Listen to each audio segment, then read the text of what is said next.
Wato wannan shine karo na farko inda ƙasar Nijar ta samu shugaban ƙasa na mulkin soja wanda ya taɓa fitowa ya jefa ma ƙasashen duniya ƙalubale na cewa wannan kirari wanda suke ma ƙasar Nijar mai ƙoƙon bara, shin yanzu me yasa ba sa irin wannan kiraye-kirayen da gidajen radiyo da ke gare su irin su BBC da sauran ƙasashen gidan radiyo irin na Turawa wa'anda suke yi musu propaganda na ƙaryace-ƙaryace bisa kan abin da ya shafi ƙasar Nijar ai ƙasa ce wadda take matalauciya mai yunwa, yanzu me yasa ba ta yi? Ba sa yi. Shugaban ƙasa ya ce saboda yanzu Nijar ta kusa kai wani matsayi wanda abinci za ta hiddawa da tutar ƙasarta da sunan ƙasarta za ta hiddawa, ya in ma ta saida ma dai, ya in ma ita ma ta bada kyauta, ita ma ta kusa zuwa wancan sahun. To da farko dai muna ma Allah godiya domin irin wannan kiraye-kirayen shine muka dinga yi a kwanakin baya, wasu suke ganin cewa ma ba ma tare da gwamnati saboda su mutanenmu in dai baka gaya musu abin da ya musu daɗi ba to a'a baka tare da wannan abin. Alhalin abin da muke faɗi gaskiya ne. Yau gaci shugaban ƙasar shi da kanshi ya fito ya faɗi wannan magana kalma da kalma, kuma dama abin da muke son mu shugaban ƙasarmu gwamnatinmu ta gane cewa roƙo babu abin da yake ƙara ma ƙasa illa baicin wulaƙanci, illa baicin zub da mutunci.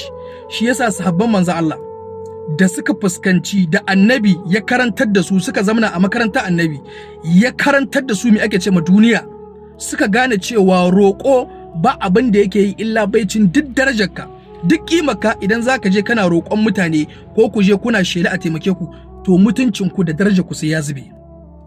Shi kuma addini, duk mutum yana da addini ba zai taɓa yarda ba da mutuncin shi darajar ta zube ba.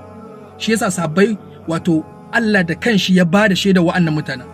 Allah ya ce lil fuqara allazina usiru fi sabilillahi la yastati'una darban fil ardi yahsabuhumul jahilu agniya'a min at-ta'affuf ta'rifuhum bisimahum la yas'aluna an-nasa ilhafa. Allah da kanshi ya bada shaida. Yace wa'annan sahabban da kuke gani sahabban manzon Allah, saboda kamewa, saboda ƙana'a, mutane wa'anda suke da arziki suna kallon su suna da, saboda mi, saboda ba sa tambaya kowa komai, ba sa tambaya kowa komai daidai da miskala zaratan, abinda yake karami a wajen kankanci ba sa tambaya, saboda mi, saboda su kare ƙana'a, su kare mutuncinsu. Ba su da amma ba sa tambaya. Allah ya ce to ku ba su. Yanzu shi Allah shine yake neman masa alfarma a wajen bayinsu, ku ba su. Ga alamunsu la yas'aluna an-nasa ilhafa, za ku ganin su ba sa tambayar mutane, to kak ku yi dibin suna da, saboda jahilcin ku dauka ku ba su. Wannan abin ne muka yi ta kira, mutane suka dinga ganin cewa wato wai kamar ba ma tare da gwamnati. Gaskiya ce ku a lokacin bu gane ba, amma yanzu shi shugaban kasai da ya fito ya gane wannan kalmar, mun gode ma Allah. Kuma wannan ɗaya kenan mawarin kilgo. Duk lokacin da kuke gani ko duk lokacin da kuke sa ran ƙasar ku za ta ci gaba, abu na farko sai ta cire roƙo. Babu ƙasar da ta ci gaba da roƙo, babu ƙasa wadda ta ci gaba da roƙo. Kowace ƙasa ta ci gaba ne, ta tashi ta yi aiki tuƙuru. Duk talaucinka in kai amfani da abin da Allah ya baka, kai imani da Allah da cewa shine mai yi zai baka. Ƙasashen da kuke roƙo su ɗin suna da ruwa, kuna da ruwa, suna da ƙasar noma, kuna da ƙasar noma, suna da arzikin ƙasa, kuma kuna da arzikin ƙasa irin wanda Allah ya baku.